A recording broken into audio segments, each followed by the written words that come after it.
Salut! J'espère que tu as passé une bonne semaine et j'ai une question pour toi. Qu'est-ce que tu penses est important à Dieu?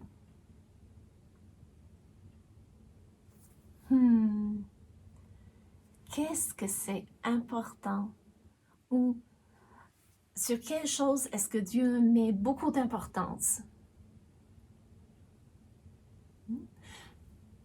Je vais te donner quelques exemples. Penses-tu que c'est important, selon Dieu, de porter de beaux vêtements à l'église? Oui, non? Penses-tu que c'est important, selon Dieu, de prier de belles prières? Oui, non? D'assister aux communions, au repas de... Je ne peux pas bien dire ce que je veux dire. Penses-tu que selon Dieu, c'est important d'assister à des repas communautaires? Sais-tu que Dieu nous a donné sa parole pour nous révéler justement ce qui est important à lui, pour que nous puissions le savoir? Donc, nous allons regarder dans le livre de Jacques. Le livre de Jacques qui nous parle de cela. Donc, on est arrivé à ce livre-là. Et nous allons regarder, selon Dieu, ce qui est important. Donc, je tourne au livre de Jacques, Hébreux Jacques, et au chapitre 1 et verset 27, voici ce que Dieu nous dit. La religion pure et sans tache devant Dieu notre Père. La religion pure et sans tache, donc ce qui est vrai, ce qui est vraiment important à Dieu, qu'est-ce que c'est? La Bible nous dit, ça consiste à visiter les orphelins et les veuves dans leurs afflictions et à se préserver des souillures du monde. Voici, selon Dieu, ce qui est important. Donc, est-ce qu'on veut porter de beaux vêtements à l'église?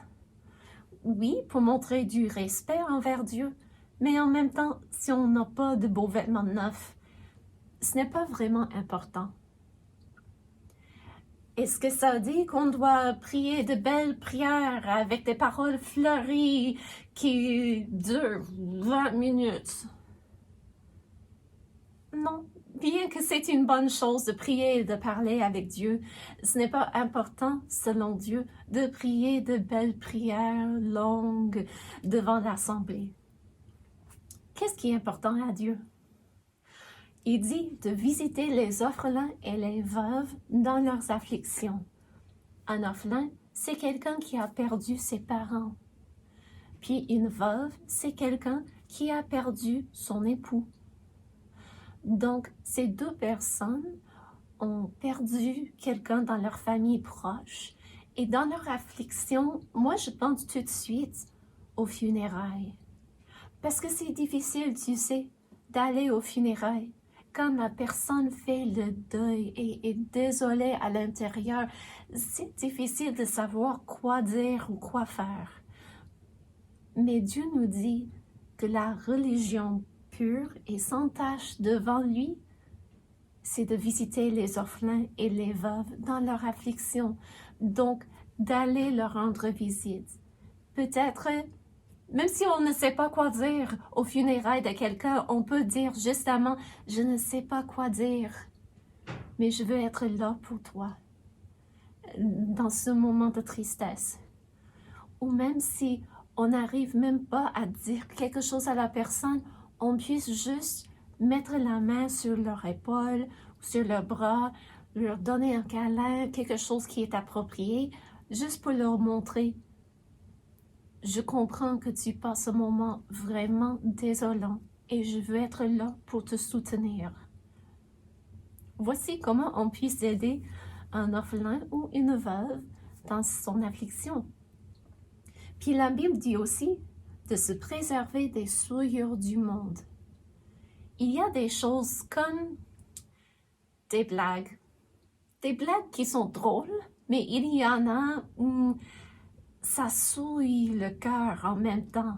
Tu sais, c'est drôle, mais ce n'est pas drôle parce que ça parle des choses, on ne doit pas moquer de choses, ou ça part des choses qui sont vraiment interdites à la maison parce que tu sais que maman et papa ne veulent pas qu'on parle de cela, ce n'est pas bien.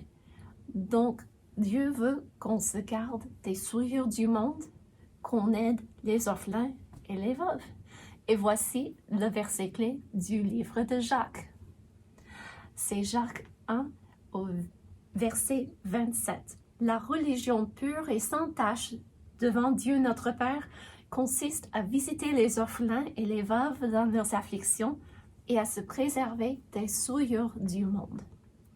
Et c'est pour cela que le thème du livre de Jacques, c'est la vie chrétienne pratique. Donc, si jamais on se demande, mais ok, je sais que je dois vivre pour Dieu, mais comment est-ce que je dois pratiquement de tous les jours faire cela? Eh bien, Dieu nous dit comment le faire et il a utilisé Jacques pour nous donner ces informations.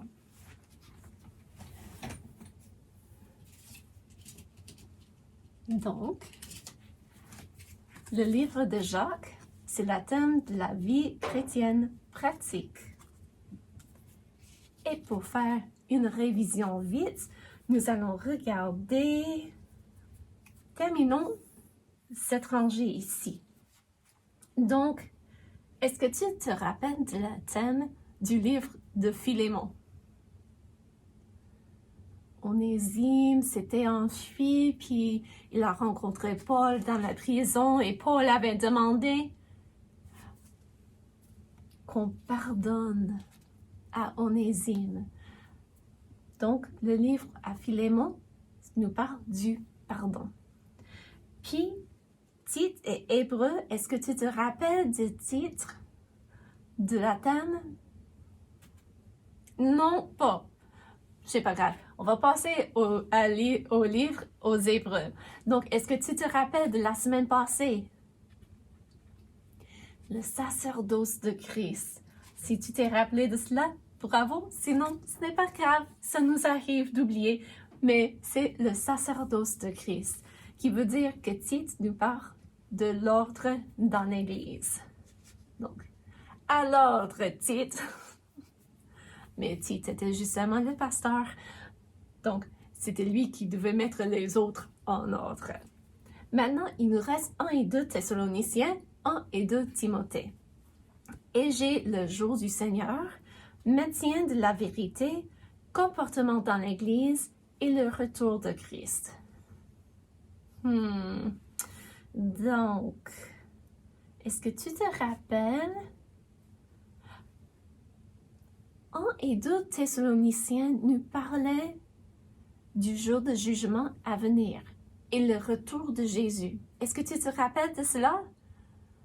Donc, si je regarde dans mes cartes, j'ai une carte qui parle du retour de Christ, puis j'ai une autre qui parle du jour du Seigneur. Donc, lequel est le premier? Retour de Christ et jour du Seigneur. Le retour de Christ, quand il viendra chercher les sauvés ou les chrétiens, et on va être enlevé pour le rencontrer dans les cieux. Puis après viendra le jour du Seigneur, le temps de jugement sur la terre. Donc, il ne nous reste que 2 cartes, maintien de la vérité et le comportement dans l'Église.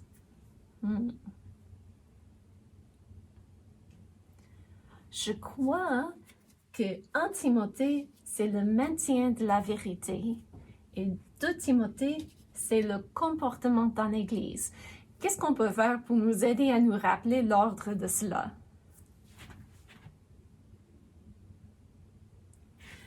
Quand on maintient la vérité, on sait comment se comporter dans l'Église. Est-ce que tu penses que ça va nous aider à nous rappeler de cela? Peut-être, nous allons essayer. Donc, 1 et 2 Timothée, si on maintient la vérité, on sait comment se comporter dans l'Église. Mais aujourd'hui, nous n'allons pas parler de cela, nous allons parler plutôt de la vie chrétienne pratique. Juste après que Noiro nous chante quelques chants.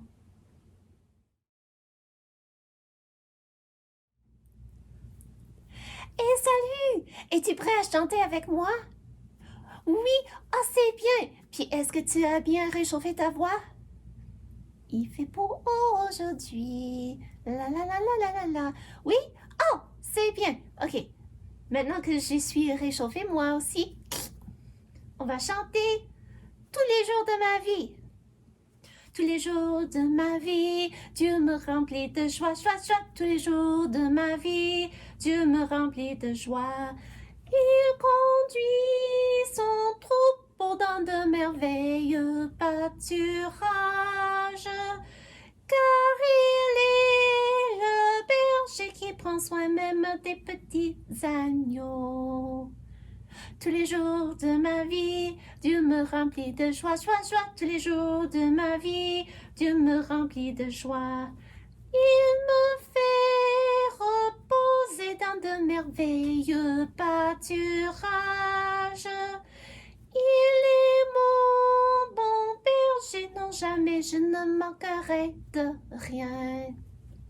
Tous les jours de ma vie, Dieu me remplit de joie, joie, joie. Tous les jours de ma vie, Dieu me remplit de joie. Encore tous les jours de ma vie, Dieu me remplit de joie, joie, joie. Tous les jours de ma vie, Dieu me remplit de joie. J'espère que c'est la vérité pour toi. Sais-tu, même quand on ne ressent pas la joie, on peut toujours l'avoir. Hein? Comment ça?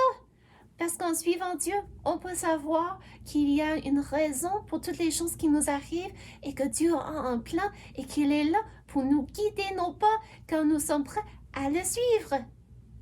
Donc, on ne doit pas être sans... on ne doit pas être... Oh, attends, je voulais dire, on ne doit pas avoir des soucis parce que on peut faire confiance à Jésus. Oui, c'est ça. Donc, sois sans souci, car aujourd'hui, Jésus veut marcher devant toi. Si c'est lundi, si c'est mardi, Jésus te garde, ne crains pas. Tourne, tourne tes regards vers ton Dieu. N'attends pas qu'il soit trop tard, viens, tout ira mieux. Sois sans souci, car aujourd'hui, Jésus veut marcher devant toi. Le mercredi ou le jeudi, Jésus te garde, ne crains pas. Tourne, tourne tes regards vers ton Dieu. N'attends pas qu'il soit trop tard, viens, tout ira mieux. Sois sans souci, car aujourd'hui, Jésus veut marcher devant toi. Le vendredi ou le samedi, Jésus te garde, ne crains pas. Tourne, tourne tes regards vers ton Dieu.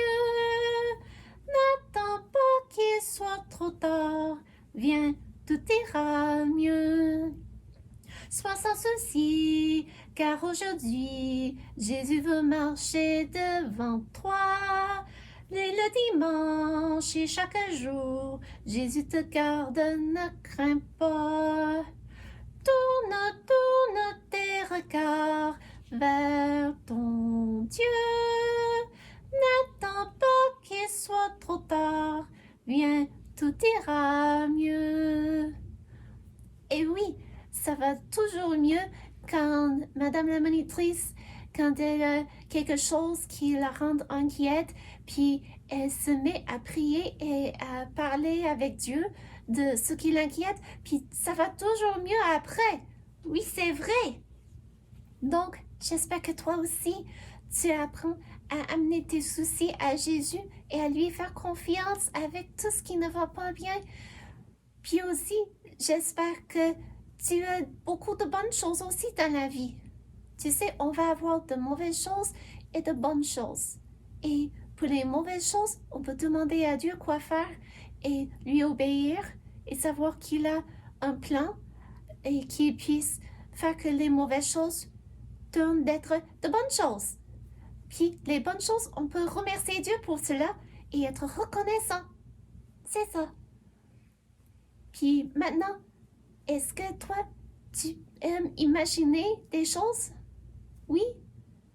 Oh bien, moi aussi j'aime imaginer des choses. Et on va imaginer qu'on est des papillons avec de grands ailes déployées pour se réchauffer au soleil. Je voudrais être un papillon pour pouvoir m'envoler vers le ciel.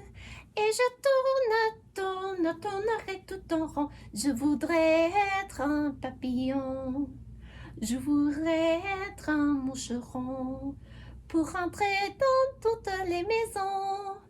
Là je volerai tout en rond. Je voudrais être un moucheron. Si j'étais un petit poisson de l'océan, j'irai vers le fond. Et je nagerai tout en rond si j'étais un petit poisson. Mais voilà, je suis un enfant, ou vraiment un ourson. Je dois obéir à mes parents. Mais je chante tout en aidant ma main. Je chante et je suis bien content. Et tu sais quoi? Peut-être que tu peux chanter cela à ta maman en l'aidant ou à ton papa en l'aidant. Ah, j'aime beaucoup chanter et j'aime beaucoup chanter avec toi. Merci d'être là avec moi cette semaine et je prends ma place maintenant. Donc, à la prochaine. Bye bye!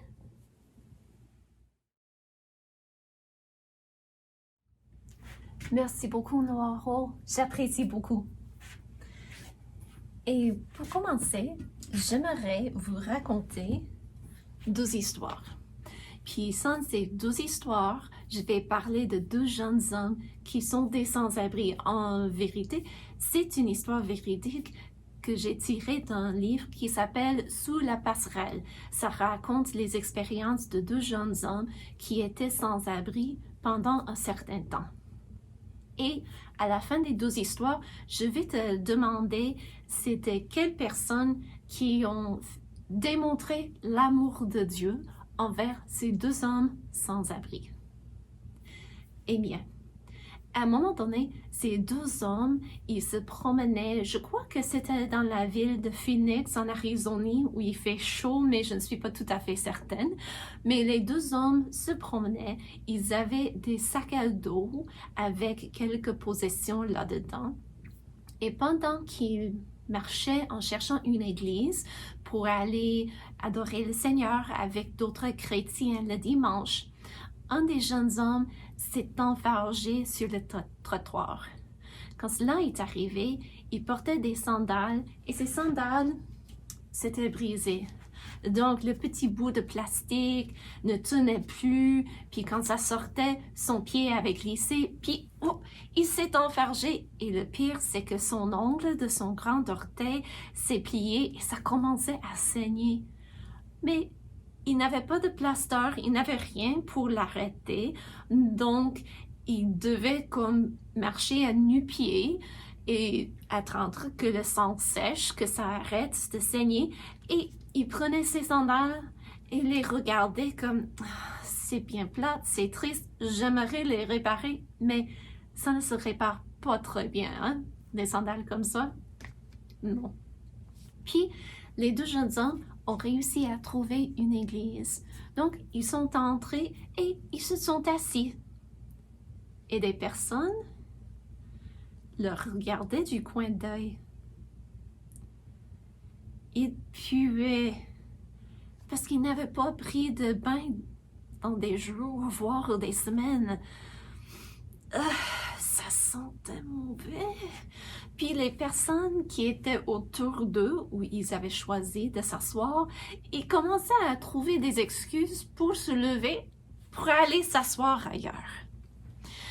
Puis à la fin de la réunion, des jeunes, des adolescents, des jeunes adultes sont allés leur voir pour leur demander ce qu'ils faisaient là. Puis les deux jeunes hommes ont expliqué qu'ils étaient sans abri, mais qu'ils étaient des chrétiens et qu'ils voulaient rencontrer d'autres chrétiens le dimanche pour adorer le Seigneur. Puis les gens ont parlé un petit peu avec eux de leur histoire, pourquoi ils étaient des sans-abri, d'où venaient-ils et tout ça. Et le jeune homme qui avait brisé sa sandale, il a décidé de mettre ses jeunes à l'épreuve. Donc, il a pris la sandale qui était brisée et il avait fait toute une chose de bien la placer devant tout le monde avec le sang séché qui était là-dessus, puis il prenait un peu de duct tape de son sac à dos, puis il commençait à essayer de le réparer, mais il faisait comme vraiment, il voulait que tout le monde entende et voit ce qu'il faisait. Et les jeunes parlaient avec eux, l'ami de cet homme-là, sans-abri, il savait ce qu'on faisait. Mais les jeunes continuaient de placoter avec eux. Puis à la fin, ils ont dit, eh bien, on est content de se rencontrer. On est bien contente d'apprendre que vous êtes des frères dans le Seigneur. Donc, que Dieu vous bénisse. Et ils sont allés chez eux pour dîner, tandis que ces deux hommes n'avaient pas de moyens pour se donner à manger et l'autre avait toujours la sandale brisée. Et quand ils sont sortis de l'église, le jeune homme à qui appartenait la sandale, il a dit à son ami, « Ça coûte combien une sandale? $1 plus les taxes? » Et eux, ils ont mangé et ils n'avaient pas de quoi pour partager avec nous. Puis, je vais déposer mes sandales par terre parce que ce n'est pas propre de les mettre sur la table. Mais une autre fois, dans la même ville, je crois, ces deux hommes ont trouvé une église, mais cette fois-ci, c'était une église qui se rencontrait dans un bâtiment de travail. Comme je ne sais pas si tu as déjà vu cela, mais il y a des églises, surtout au début, quand ils commencent à se réunir, ils n'ont pas nécessairement un terrain et un bâtiment, donc ils louent une place dans un district de travail de business. Donc cette église était justement dans un lieu où il y avait beaucoup de petites boutiques autour, mais les deux jeunes hommes avaient trouvé l'adresse quelque part et ils ont décidé de s'y rendre. Donc, ils sont rendus au bâtiment, ils ont trouvé des places et dès qu'ils s'installaient dans des chaises, une madame est allée leur voir. Puis elle était tout contente de rencontrer des nouveaux venus. Puis elle a dit, eh bien, mes garçons, d'où venez-vous? Pourquoi êtes-vous venus aujourd'hui?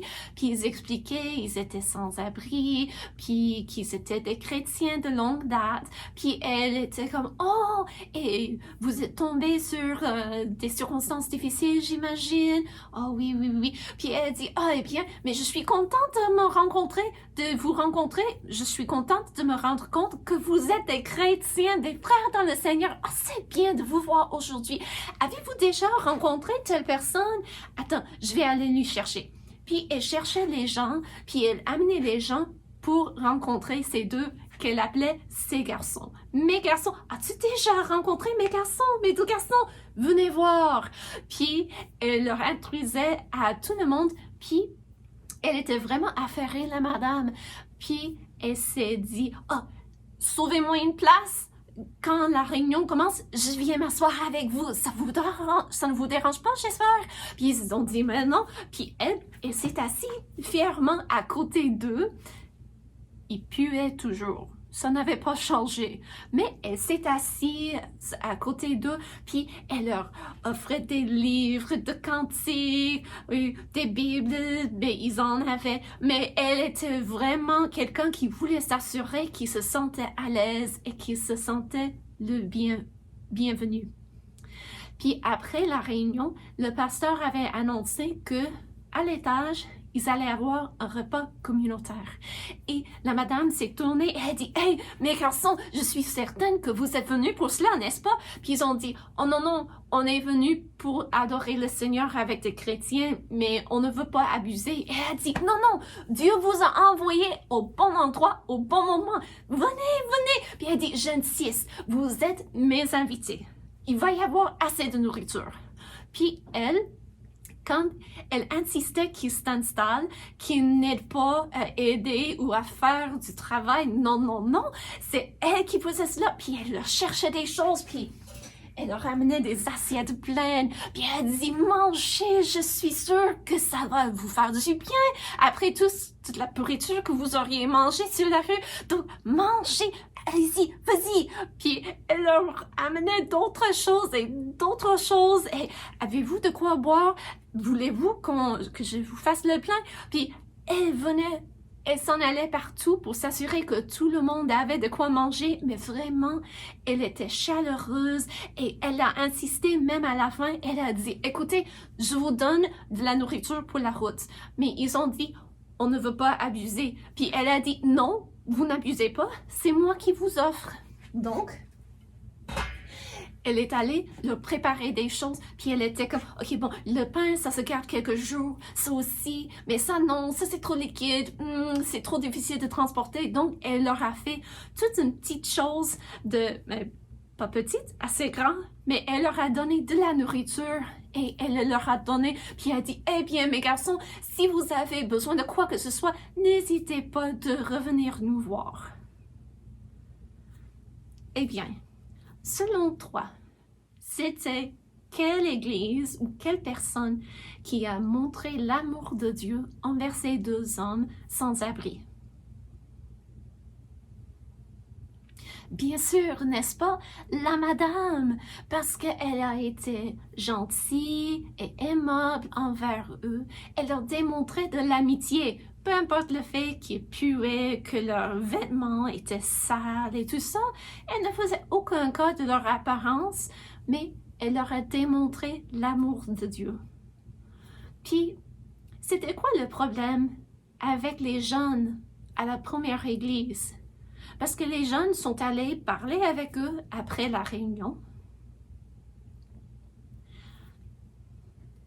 Justement, ils ont gardé distance au début, puis après, ils ont parlé avec eux, mais ils voyaient un besoin spécifique.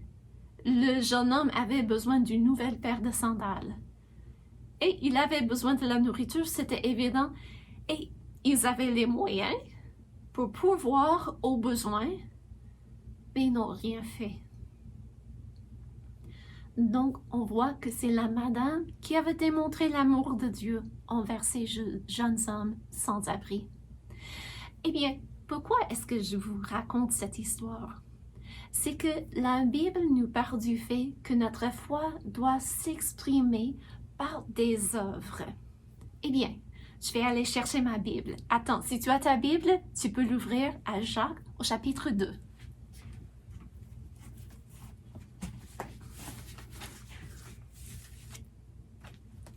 Et dans le livre de Jacques au chapitre 2 et au verset 14, la Bible nous dit « Mes frères », donc il parle envers des chrétiens, « Mes frères, que sert-il à quelqu'un de dire qu'il a la foi s'il n'a pas les œuvres? Cette foi peut-elle le sauver? » Donc ici, Jacques parle d'une manière très pratique. Je dois dire que Dieu utilise Jacques pour nous parler d'une manière très pratique. Il dit, si tu as de la foi, mais tu ne l'exprimes pas par des œuvres, à quoi bon sert-il? Donc, les jeunes dans l'Église où ils voyaient le besoin mais ne faisaient rien, ils se disaient chrétiens, mais ça ne changeait rien dans leur vie, dans le sens qu'ils n'exprimaient pas leur foi d'une manière pratique. Qu'est-ce qu'ils auraient dû faire selon toi? Ils auraient dû justement peut-être acheter une paire de sandales, donner de la nourriture à ces deux hommes sans abri, mais ils n'ont rien fait. Donc, Jacques nous dit, que sert-il à quelqu'un de dire qu'il a la foi s'il n'a pas les œuvres? c'est parce que toi et moi, nous ne pouvons pas lire le cœur d'une personne. Nous ne pouvons pas lire les pensées d'une personne. Eh bien, on peut essayer. Sais-tu à quoi je pense en ce moment? Probablement pas. Et on peut apprendre à connaître quelqu'un assez bien pour savoir probablement ce que pense la personne. Mais nous ne pouvons pas être certains à 100%. Pourquoi? Parce que notre cœur, notre âme est invisible. Ce n'est pas physique. Ce n'est pas quelque chose qu'on puisse voir comme un livre pour voir ce qu'il y a là-dedans. Donc, il n'y a pas de loupe assez puissante pour qu'on puisse voir les pensées d'une personne. Non, ça n'existe pas. Il y a, oui, des émissions de science-fiction qui disent que des personnes sont capables, mais vraiment, nous ne sommes pas capables. C'est Dieu seul qui voit le cœur de la personne, qui voit les pensées de la personne. Donc, comment est-ce que moi, je puisse savoir à quoi tu penses?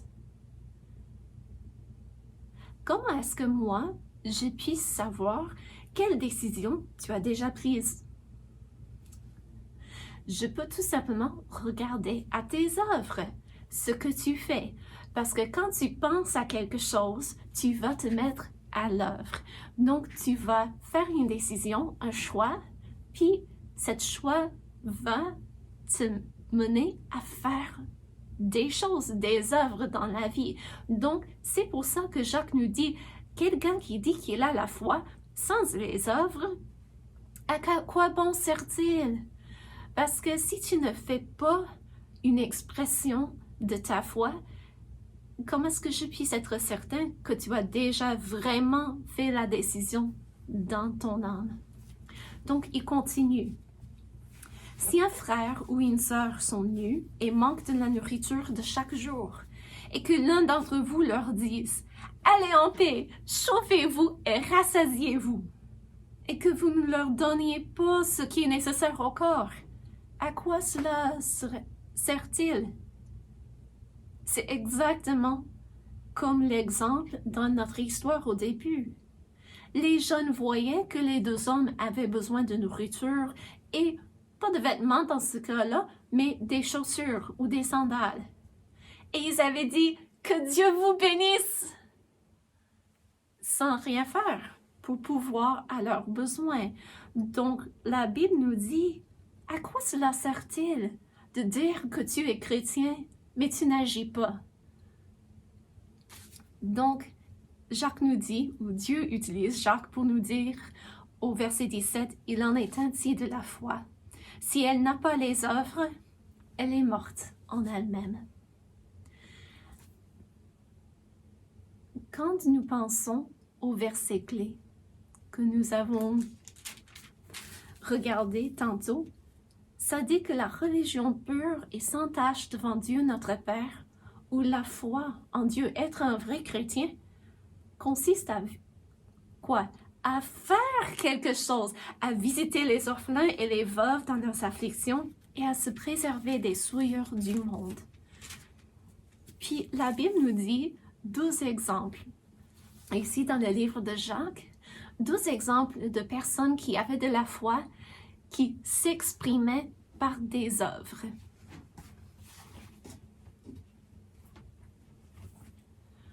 D'abord, ça nous parle d'Abraham.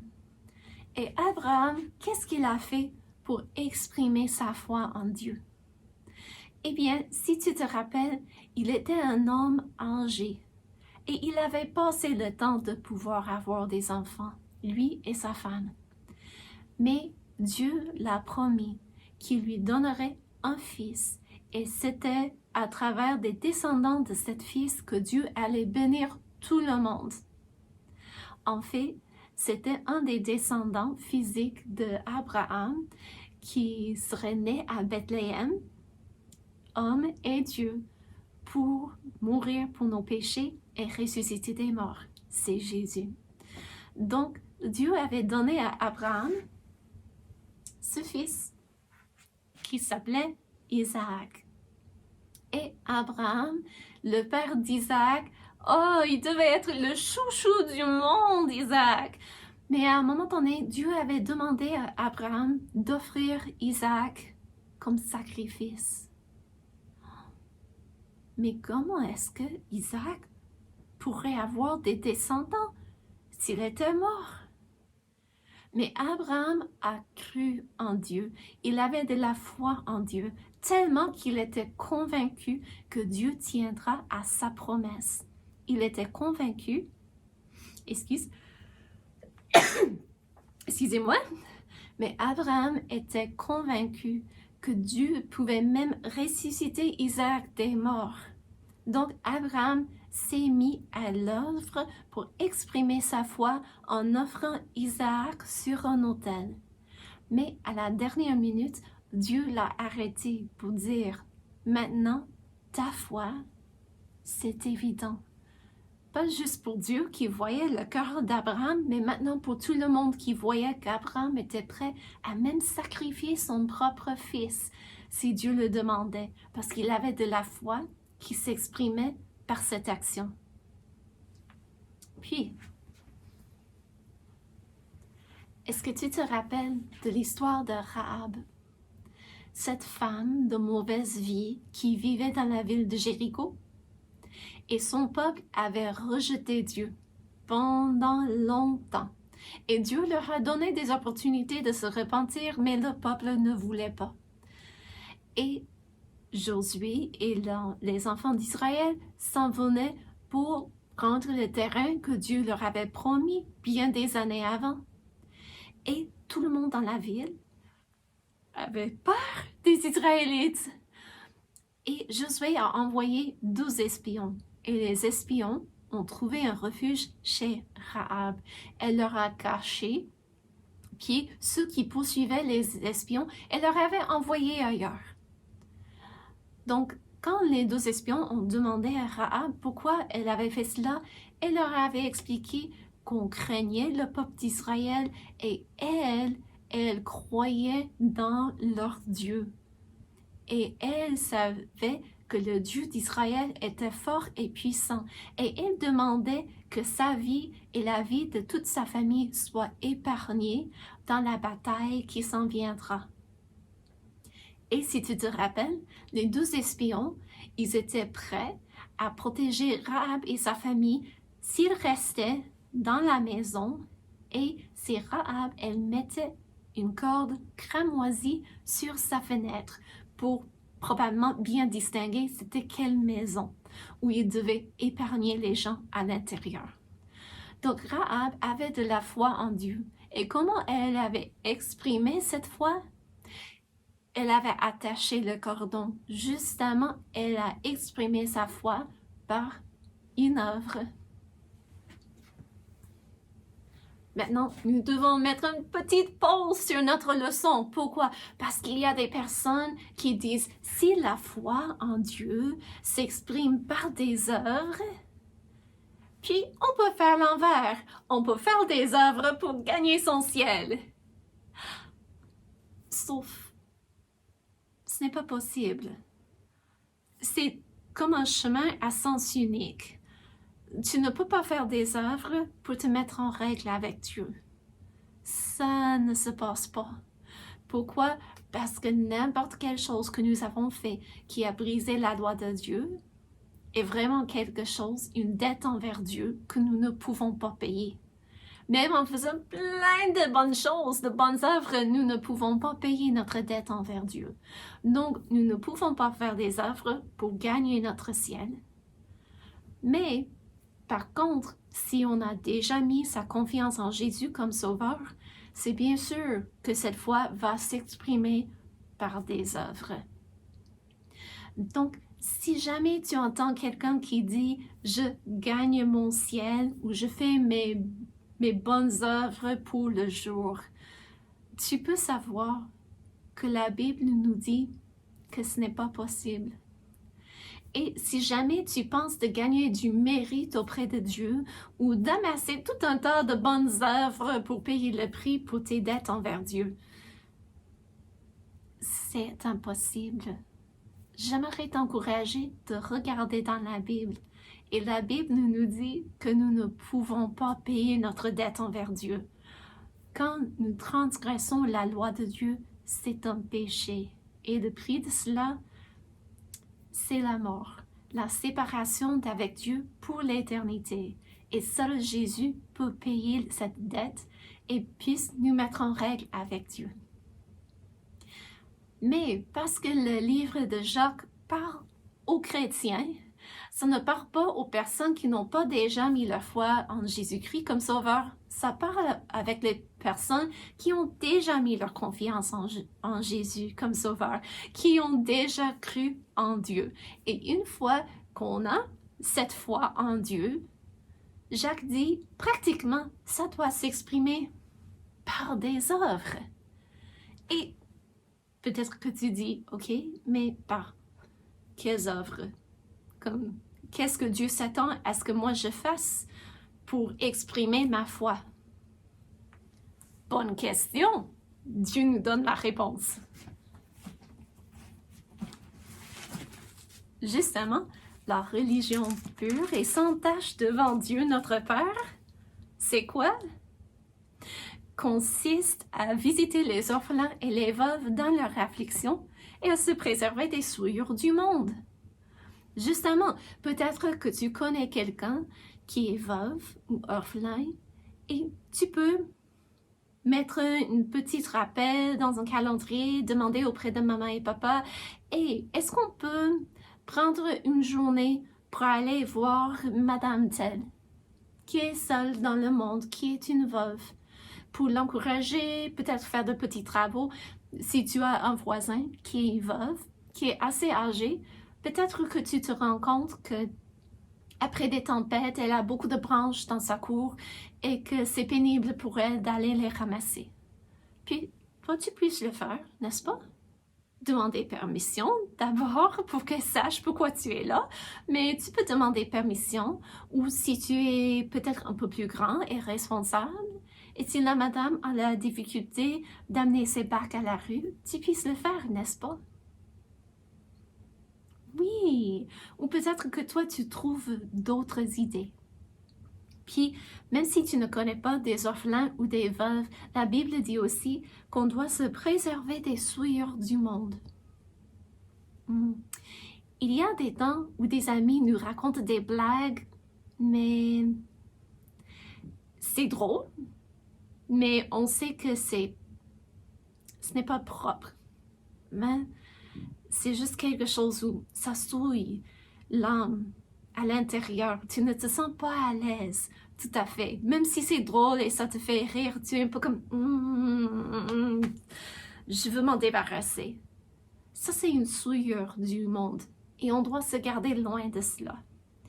Et il y a des personnes qui disent « Oh, c'est difficile pour moi de savoir ce qui est bien, ce qui n'est pas bien, ce qui est une souillure du monde et ce qui est bien correct et je ne sais pas comment distinguer. » Eh bien, la Bible nous donne de l'aide. Justement, dans le livre de Philippiens, au chapitre 4, la Bible nous dit que tout ce qui est vrai, tout ce qui est honorable, tout ce qui est juste, tout ce qui est pur, tout ce qui est aimable et tout ce, je dois regarder, tout ce qui mérite l'approbation, ce qui est vertueux et digne de louange, soit l'objet de vos pensées. Donc, si jamais tu questionnes, est-ce que c'est le genre de livre que je dois lire en tant que chrétien? Ou est-ce que c'est le genre d'émission que je dois regarder en tant que chrétien? Tu peux tout simplement regarder le test ici. Est-ce que ça parle de la vérité, de ce qui est vrai? Est-ce que ça parle de ce qui est honorable, ce qui est juste, ce qui est pur, ce qui est aimable et ce qui mérite l'approbation? Si la réponse est non, ça veut dire que c'est quelque chose qui va souillir ton âme et tu dois le remplacer avec une autre chose qui est meilleure, qui parle de la vérité, de ce qui est vrai, de ce qui est je travaille les ménages, ce qui est vrai, ce qui est honorable, ce qui est juste, ce qui est pur, ce qui est aimable et ce qui mérite l'approbation. Donc, pensons à tout cela. Dieu utilise Jacques pour nous dire que la vie chrétienne pratique, c'est la foi qu'on a mis en Jésus qui doit s'exprimer par des œuvres quelconques. On ne fait pas les œuvres pour se mettre en règle avec Dieu, mais c'est plutôt juste une expression de la foi qu'on a déjà en Dieu. On exprime en faisant des œuvres. Puis, il nous donne des exemples des œuvres, de rendre visite aux orphelins et des veuves dans leurs afflictions, et aussi de se garder des souillures du monde. Et toi, si on regardait ta vie, est-ce qu'on saura que toi, tu es chrétien? Parce qu'il n'y a personne, moi inclus, qui puisse vérifier en voyant ton âme. Il n'y a personne qui puisse lire tes pensées pour être certain à 100% que tu as déjà fait cette décision-là. Mais si tu as déjà mis ta foi personnelle en Jésus, est-ce que ta foi s'exprime par des œuvres tellement qu'il n'y a personne qui puisse douter de ton salut? C'est quelque chose qui fait réfléchir, n'est-ce pas? Et c'est un bon défi aussi de penser, Seigneur, y a-t-il des choses qui sont évidentes dans ma vie pour que tout le monde qui m'entoure, même s'ils sont juste des connaissances, pas de vrais amis, mais est-ce qu'ils puissent voir que je t'aime et que j'essaie de suivre tes conseils? Et si tu ne connais pas la réponse de cela, ce n'est pas grave, tu peux toujours demander de l'aide de Dieu, de t'aider à suivre ses conseils. Donc, ayons la foi évidente pour tout le monde autour de nous. Mais je parle bien sûr envers des personnes qui ont mis la foi personnelle en Jésus. Ayons la foi évidente pour les autres. Comme Dieu nous dit, la religion pure et sans tache devant Dieu notre Père consiste à visiter les orphelins et les veuves dans leurs afflictions et à se préserver des souillures du monde. Et n'est-ce pas merveilleux que Dieu est là pour nous aider justement à faire ce qu'il nous demande de faire? Il est tellement bon. Et peut-être, si tu demandes auprès de Dieu de te donner des idées cette semaine, il se peut que tu vas trouver que tu as plein d'idées. Et ce serait bien de partager cela avec tes parents, avec un moniteur ou une monitrice d'école du dimanche. Et tu peux même leur demander, est-ce qu'eux, ils ont d'autres idées? Et comme ça, nous allons continuer par la grâce de Dieu d'avoir la foi évidente pour les autres. Et si tu n'es pas certain d'avoir cette foi personnelle en Jésus, j'aimerais t'encourager d'en parler avec tes parents, avec un adulte digne de confiance pour que tu puisses savoir dès aujourd'hui. Et, Dieu voulant, à la prochaine! Au revoir!